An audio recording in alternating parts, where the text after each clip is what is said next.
Bonjour à tous les amis, j'espère vraiment que vous allez tous super bien. Nouvelle vidéo aujourd'hui, nouvelle vidéo pronostic. Ça y est, on rentre dans le dur du sujet, le pronostic des demi-finales.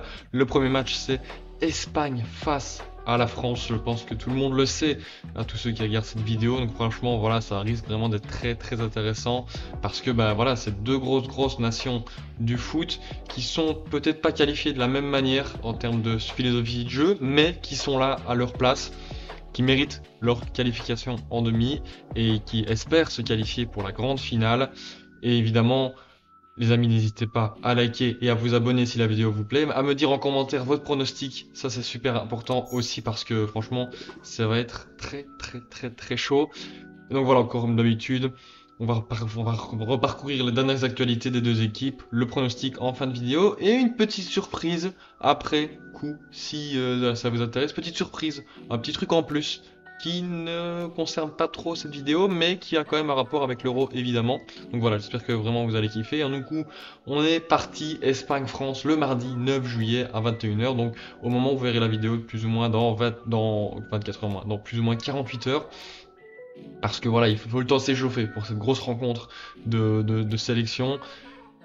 Et c'était un petit rappel aussi, ça m'a fait penser directement au France-Espagne, la finale de Nations League qui a été remportée par les Français alors qu'ils étaient menés à 0. Ça m'a fait tout de suite repenser à cette rencontre que les Français avaient remportée du coup. Et donc voilà, petit préambule rapide sur cette rencontre. Mais voilà, maintenant on est 3 ans quasiment après. Il faut absolument se remettre à la page, j'aurais dit, se remettre à jour. Et les Espagnols, ils sont bien mis à jour parce que ils ont battu les Allemands sur leur terrain, 2 buts à 1. Franchement, magnifique ce match, on va pas se mentir, 2 buts à 1, avec d'abord un premier but de Dani Olmo à la 51e, puis Florian Wirtz à la 89e qui vient sauver sa nation juste avant le temps réglementaire, et puis en fin de prolongation, Merino à la 119e marque un magnifique coup de tête pour refaire passer devant les siens, et donc qualifier son équipe tout simplement, acter cette qualification en demi-finale. Et ouais, c'était un match très spécial. J'en ai fait une vidéo analyse si ça vous intéresse juste avant pour vous remettre un petit peu dedans. J'en ai fait une vidéo analyse, je vous la mettrai en fiche juste à droite. Franchement, n'hésitez pas, ça fait plaisir. Et donc voilà, franchement, rien d'autre à dire le plus. Pour les Espagnols, on connaît leur philosophie de jeu, pardon, avec un jeu évidemment de possession où on garde le ballon, on sait bien jouer, on passe avec des schémas. Voilà, on a aussi de belles reconversions en partant de la défense, en partant du gardien. On a Simon qui a été très bon dans son circuit de passe, par exemple avec Morata pour faire des petites déviations, ou même avec les latéraux, surtout Carvajal, qui ont vraiment bien fonctionné pour faire sauter des lignes, etc. C'est le jeu de l'Espagne, ça a très bien fonctionné face à l'Allemagne en première mi-temps, un peu moins bien en deuxième mi-temps, mais après la pause du temps, du temps entre la fin du match et la prolongation a fait du bien parce qu'après ils ont repris les rênes et ont recommencé à être dangereux. Et franchement, les Français, les Espagnols ont été vraiment très bons. Un match que j'attendais. Le pronostic pour moi était bon. On va pas se mentir, ça fait plaisir, même si, bon, évidemment, ça ne veut absolument rien dire. J'avais dit 2-1. C'est bon. Les bons buteurs, non. Mais bon, voilà. Ça reste quand même sympa. En tout cas, voilà. Les Espagnols qui ont eu un match dur quand même parce que 120 minutes à encaisser dans les jambes. Il y a eu pas mal de suspensions qui ont été actées, notamment celle de Lenormand et de Carvajal. Mais sinon, c'est vrai qu'au niveau de la compo, c'est la classique. Cucurella, Laporte, Lenormand, Carvajal, Unai Simon en défense, le milieu avec Pedri, Ruiz et Pedri qui est sorti tout de suite après 5 minutes de jeu pour le bien-être de Dani Olmo qui a fait un match exceptionnel, l'homme du match, buteur et passeur décisif. Et puis l'attaque avec Nico Williams, Morata et Lamine Yamal. Ces trois joueurs ont été reposés assez tôt. Lamine Yamal il est sorti vers la 65e et Morata Williams vers la 80e.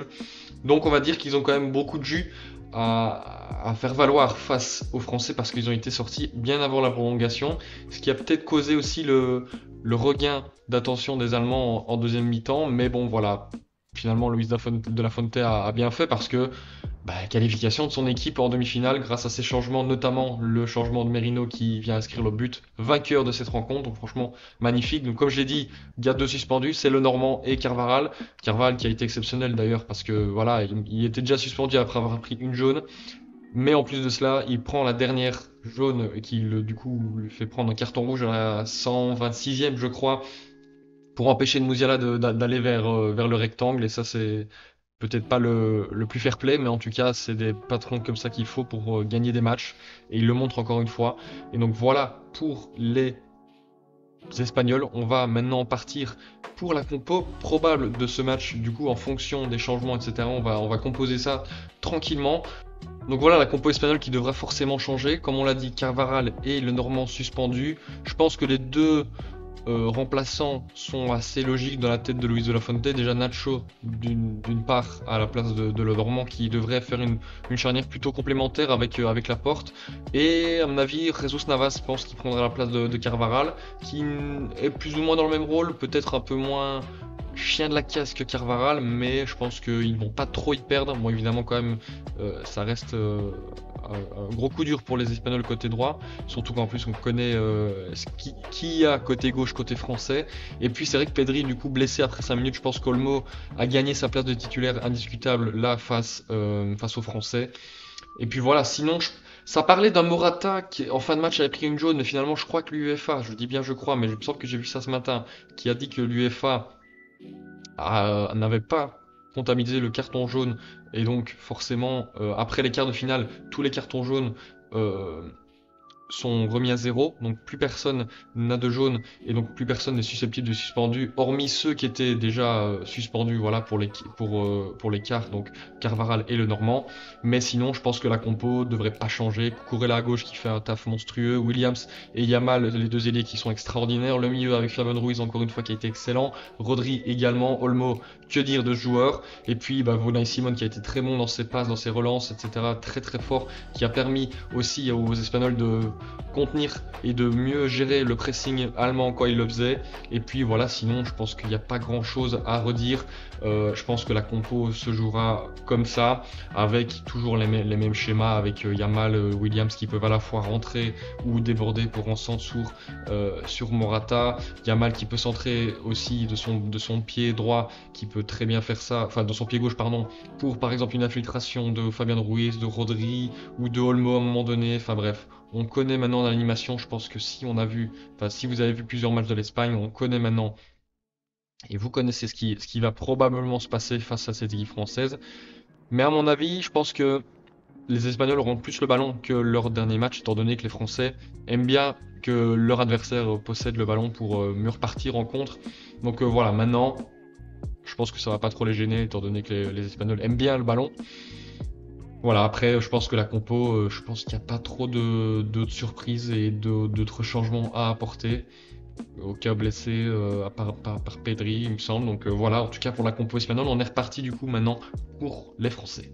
Donc voilà l'équipe de France qui aussi s'est qualifiée en demi-finale au bout d'un match, je pense, plein de stress pour les Français parce que tir au but finalement face aux Portugais, 0-0 après les prolongations, obligé de se départager au tir au but, victoire des Français 5-3 et donc qui brise finalement cette malédiction. Voilà les Français qui ont quand même à des moments, je l'ai dit dans ma vidéo débrief, à des moments pris le jeu à leur compte et ont proposé du jeu, ce qui m'a vraiment étonné, je m'attendais pas. Et donc ça fait plaisir aussi parce que ça montre aussi qu'ils peuvent le faire. Donc pourquoi pas récidiver face à cette équipe espagnole qui a quand même subi quelques coups durs en termes voilà, de perte de joueurs, etc. Mais voilà, les Français, ce qui aussi fait leur force, c'est la défense. Et la défense, elle est extraordinaire côté français. Franchement, c'est assez dingue. Koundé, Upamecano, Saliba, Hernandez, c'est très très très solide. Saliba, encore une fois, très très fort, qui a su museler Cristiano Ronaldo, pardon. Et puis, le reste, Maignan très fort, le milieu qui a été très bon, Kanté, Tchouaméni, Camavinga, mention spéciale pour lui, Griezmann qui a eu des difficultés aussi, encore une fois, Colomboigny, Mbappé. Bon, c'est vrai qu'au niveau offensif, ça, il y a des difficultés, mais c'est vrai qu'Dembélé est très bien rentré, par exemple, Barcola moins, parce qu'il a eu moins eu de ballon quand il est rentré lors de la prolongation. Et puis le reste, bon, voilà, on va pas se mentir que les Français, c'est leur force, c'est le milieu et la défense, qui est très très solide. Il y a du jeu, ça joue très bien. Et puis ça défend super bien. Et puis voilà, ça vient jouer les coups le mieux possible. Et on sait que maintenant que quand ils vont au péno, ils ont de très bons tireurs qui sont parmi en plus les défenseurs. Koundé a super bien tiré, le sien, Hernandez aussi, Dembélé a très bien tiré le sien, Barcola aussi. Donc franchement, ils ont de très bons tireurs, ils ont un bon gardien normalement pour les pénaltys, donc ils peuvent tenter le coup des pénaltys face aux Espagnols. Mais là, franchement, s'ils arrivent à résister à l'armada offensive des Espagnols, ça va vraiment peut-être une des meilleures défenses que j'ai jamais vues de ma vie parce que là, c'est très solide. Seulement un but pris, concédé, c'était un penalty de Lewandowski, mais à l'inverse aussi seulement un but sur penalty et deux contre son camp, donc voilà, zéro but dans le jeu. C'est la marque de ceux qui vont en demi-finale, voilà, tout simplement. On va pas se mentir que c'est peut-être pas très beau, enfin, c'est même pas peut-être, c'est pas beau, c'est pas du beau jeu, c'est pas du beau jeu, je pense que là tout le monde s'accorde pour dire ça, mais ils sont en demi-finale. Et c'est ça qui est dingue, c'est que malgré tout ce qui peut se passer, c'est qu'ils sont en demi-finale. Et ouais, je pense pas que ça doit rassurer par exemple le Real Madrid parce que Mbappé ne fait pas des grosses prestations, mais peut-être qu'il se réveillera, on va voir. Mais c'est vrai qu'après le masque, c'est quand même assez compliqué. Mais je pense que ça n'existe pas tout non plus. Griezmann notamment qui a du dur, Colomani aussi. Voilà, l'offensif, à part Dembélé qui m'a vraiment impressionné face au Portugal, c'est quand même assez compliqué. Mais voilà, les Français, c'est comme ça. Et du coup, bah, je pense que la compo ne changera pas grand-chose. Ça va pas changer.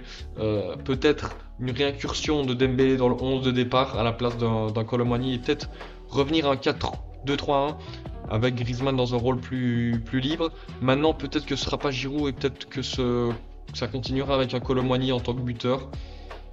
On va voir en tout cas la défense, ça je pense que ça bougera pas. Kanté, Rabiot qui va revenir de suspension, est-ce qu'il sera retitulaire ou alors ils vont laisser un Tchouaméni ou un Camavinga qui a été très bon. Je pense que moi ils vont peut-être plus garder et laisser un Tchouaméni parce que voilà, je pense que c'est peut-être plus complémentaire avec Kanté. Maintenant bon, ça reste un choix du coach entre Rabiot et Tchouaméni, c'est vrai que c'est quasiment la même chose. Mais moi je préfère Tchouaméni parce que une frappe de loin, c'est vrai que là, il n'a pas été trop en réussite en ce moment, mais ça peut très bien partir. Donc pourquoi pas. Et puis voilà, sinon ça pousse. Il n'y a pas grand-chose à dire côté français parce que bah, c'est classique. Le milieu et la défense, il n'y a pas de changement radical. Et puis l'offensif, bah, Mbappé, c'est sûr qu'il sera titulaire. Maintenant, est-ce que Barcola sera titulaire ou pas, en sachant que Dembélé a fait quand même une bonne rentrée. Homme du match d'ailleurs, hein, quand même. Et puis en attaque peut-être qu'ils vont essayer une attaque avec Mbappé en tant que numéro 9 et Barcola sur le côté gauche comme ils pourraient le faire, comme ils avaient pu le faire auparavant du côté du Paris Saint-Germain avec beaucoup de mouvements. Avec un Dembélé un peu plus axial, bon ça reste que des suppositions. Maintenant ça pourrait se faire franchement, mais je vois mal Deschamps changer quand même l'animation offensive du tout au tout lors d'une demi-finale, donc je pense que ça va être ça. Mbappé à gauche, peut-être Dembélé à droite, et avec un Colomboigny buteur qui fait des retours défensifs. Et voilà pour cette équipe de France. Les amis, maintenant on est parti pour mon pronostic. Voilà, concernant mon pronostic, du coup, petite cote juste avant, Espagne à 2,60, le nul à 2,88 et la France à 3,10. Les Espagnols qui sont favoris. Ça m'étonne pas au vu de ce qu'ils ont montré, mais là, on connaît la défense solide des Français. Moi, ce que je vois, c'est encore une fois une prolongation, un match nul à l'issue de ce temps réglementaire, parce que la défense de la France est trop forte et franchement, je pense pas qu'ils vont résister à cette armada offensive espagnole et à ce jeu espagnol. Je pense quand même qu'ils vont concéder un but, mais ils ne vont pas perdre le match, ça c'est sûr. Maintenant, si je devais donner un buteur, un vainqueur après prolongation, c'est quand même tenté de mettre les Français. Il n'y a rien à faire. Ils sont impressionnants. Il y a un petit truc qui me fait dire que ça va être les Français encore une fois, de par la prolongation. Enfin, en tout cas, sur peut-être les pénaltys encore une fois. Là où les Espagnols, peut-être qu'avec Unai Simon, c'est peut-être pas le meilleur gardien pour les pénaltys. Donc voilà, je match nul pour les temps réglementaires et les prolongations. Peut-être encore une fois un penalty et je mettrai les Français au penalty gagnant de cette rencontre. Voilà, au niveau des buteurs, je mettrai Fabien Ruiz parce qu'on voit que de match en match, il monte en puissance et dans ses petites infiltrations, il peut faire mal à cette équipe française. Et puis côté français, Dembélé s'il est titulaire, on a vu qu'il a très bien joué face aux Portugais quand il est rentré. Donc voilà, pourquoi pas s'il soigne un peu sa finition. Et voilà, les amis, j'espère vraiment que vous avez kiffé. Donc voilà, je répète, match nul, puis les Français, que ce soit par la prolongation, mais je pense plus au penalty s'il y a, les Français devraient s'imposer. Donc voilà, je mets ce résultat. Donc les Français qui seraient en finale, les premiers finalistes en attendant son opposant entre la France, entre l'Angleterre et les Pays-Bas. Et les amis, la petite surprise, c'était quoi? Bon, c'est pas une grosse surprise, on va pas se mentir, mais c'est mon 11 des quarts de finale. J'avais fait déjà un 11 lors des phases de groupe, j'en ai pas fait lors des huitièmes parce que j'avais pas tout regardé. Là, les quarts, j'ai vraiment tout regardé, donc je suis plus à même de vous faire un pronostic, moi, un 11 type. Enfin, en tout cas, un peu plus légitime, j'ai l'impression, selon moi. Maintenant, côté gardien, je pense que Unai Simon est le seul dans le débat, pour moi. En tout cas, je pense que Unai Simon était très très très bon avec l'Espagne, comme on a dit juste avant la vidéo, avec ses circuits de passe vers Carvajal ou même vers Morata. Dans ses relances, il a été très très bon. Donc voilà, je mets Unai Simon côté espagnol au goal. À gauche, je mets Nuno Mendes parce qu'il a été très très très très très très bon face aux Français. Franchement, c'est peut-être l'homme du match côté portugais parce que franchement, il a été très très fort dans ses courses, dans ses défenses. Ça a été très très fort aussi sur Dembélé. Franchement, ça a été plutôt pas mal. Et puis offensivement, il a apporté aussi. Donc franchement, c'est ouais, très très fort Nuno Mendes. Donc je le mets défenseur gauche. Saliba évidemment qui a été extraordinaire face au Portugal, surtout face à Cristiano Ronaldo. Franchement, très très fort Saliba, il continue. C'est peut-être franchement le défenseur qui leur manquait à la Coupe du Monde 2022 pour gagner. Là, franchement, Saliba, non, il est extraordinaire. Il est extraordinaire, c'est un niveau très très fort. Franchement, c'est magnifique. Pepe également qui a été extraordinaire face à la France. Dans ses prises de balle à 41 ans, dans ses sprints, même à la 90e plus, et je sais pas combien. Non, il a été très très fort. Cannavaro côté droit. Bon, c'est vrai que la carte rouge vient un petit peu ternir ça, mais non, franchement, il a été trop fort. Il a été trop trop fort. C'est extraordinaire son niveau de jeu, son abattage, et puis bah, voilà, sa petite faute à la fin vient embellir, genre, entre guillemets, son statut parce que bah, il permet aussi à l'Espagne d'éviter de concéder une nouvelle action et en plus il était déjà suspendu pour l'ennemi. Donc c'est un geste, on va dire, qui est appréciable sans être honorable, j'ai envie de dire, mais voilà, c'est comme ça. Donc voilà, la défense, je pense qu'elle est plutôt pas mal. Le milieu, j'ai longuement hésité entre Camavinga, Vitinha et Kobe Mainoo. C'est vrai que Çalhanoğlu aussi a été un petit peu dans la balance. Euh, Mon raisonnement, ça a été que Vitinha ne le verra plus parce qu'il a été éliminé. Donc, j'ai laissé Camavinga et Mainoo, même si Camavinga peut-être méritait un peu plus, mais j'ai mis Vitinha parce que Camavinga, on risque de le revoir encore une fois côté français. Donc pourquoi pas, mais c'est vrai que français, enfin, franchement, il était très très bon face au Portugal. En plus, il revenait titulaire, donc c'était vraiment très très bon. Donc moi, je vais Vitinha parce que, encore une fois, qualité technique extraordinaire. Il était très bon. Je me répète, il y a souvent les mêmes mots, mais c'est souvent parce que bah, s'ils sont dans 11, c'est qu'ils ont fait une bonne prestation. Côté milieu relayeur, entre guillemets, 10 qui apporte quelque chose dans le jeu, Güler, je pense que là, il n'y a pas de débat. Passeur décisif avec la Turquie, mais même poteau sur son coup franc, enfin bref, il a été vraiment impressionnant quasiment dans tous les coups offensifs, dans tous les bons coups offensifs turcs. Et vraiment, grâce à lui aussi, ils ont vraiment mis en mal cette équipe des Pays-Bas, en première mi-temps en tout cas. Et puis Olmo, bon, ça je pense qu'il n'y a pas trop de débat. Il rentre après 5 minutes de jeu, il met un but, il fait la passe décisive à la 119e, donc ça c'est une belle histoire. Donc obligé de le mettre. Saka, côté droit, évidemment, lui aussi obligé de le mettre parce qu'il remet son équipe dans le droit chemin grâce à cette frappe magnifique qui trompe absolument Yann Sommer. Franchement, Saka qui a été très bon, qui marque son penalty ensuite lors de la séance. Non, Saka qui a été bah, l'homme du match pour moi côté anglais. Côté gauche, j'ai mis Musiala qui a été intenable face aux Espagnols. Franchement, il a été très très très très très très bon. Ils n'ont jamais réussi à trouver la solution anti-Musiala. Mais pourtant, ça n'a pas suffi à qualifier l'Allemagne. Mais non, franchement, Musiala qui a été très bon. Ouais, c'est fort. Ouais, c'est fort Musiala depuis le début du tournoi. Quand même, qui finit avec 3 buts ce tournoi. Franchement, il a été très très bon. Et puis en attaque, j'ai mis Mbolo. Il y a peut-être une discussion avec Weghorst parce qu'il a quand même changé le cours du match quand il est rentré. Il est à l'origine quand même quasiment des 2 buts. Donc, pourquoi pas. Mais j'ai préféré Mbolo parce qu'encore une fois, il ne sera plus là, hein, comme la Suisse a été éliminée, il est marqué face aux Anglais et Weghorst, bon, on risque de le revoir encore une fois face aux Anglais, peut-être en finale s'il se qualifie, mais en tout cas voilà.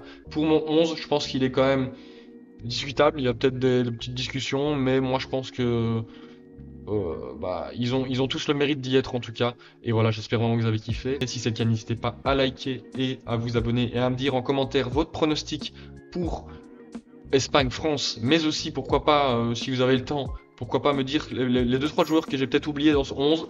Et puis, encore une fois, un grand merci pour tout le soutien durant cet Euro 2024. On arrive bientôt à la fin, plus qu'une semaine. Et voilà, j'espère vraiment que vous avez kiffé. C'était Bencher, prenez soin de vous. Ciao, ciao.